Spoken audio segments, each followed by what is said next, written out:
Okay, the rice has the turmeric, black pepper, like one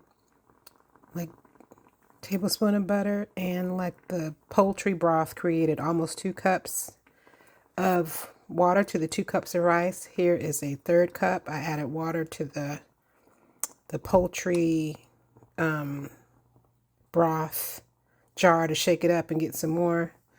I'm going to just add a little bit more water and then cover it to cook. Okay, hey everybody, I'm back and I'm ready to make the stir fry. I took the rice I cooked out of the pot and cooled it in a baking pan, and it was cool after about 30 minutes. I put it in the fridge. It's evening now. I already sauteed my shrimp. I got leeks and fresh carrot here. I'm going to add the rice.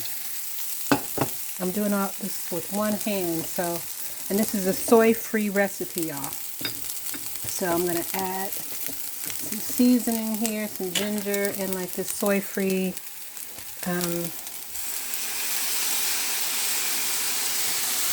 soy sauce substitute. And I'm just going to stir it up together. Dust it up in like the cold rice. The importance of it is, it was nice and separated when I cooked it originally. And if it was hot, it would just get mushy. So essentially adding the seasonings and stuff, and because I'm kind of doing this with one hand, let me see. And I could have added egg here, but I'm short on eggs, so this is going to be plenty for me.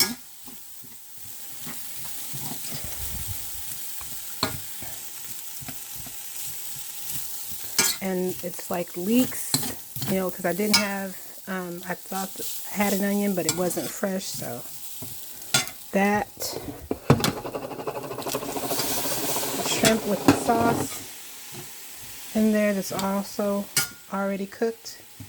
I'm going to add some ginger and a little sriracha, but dinner is done. Let's do a close-up. You see like how each grain is separate. It's going to be some good eating, y'all. Delicious healing.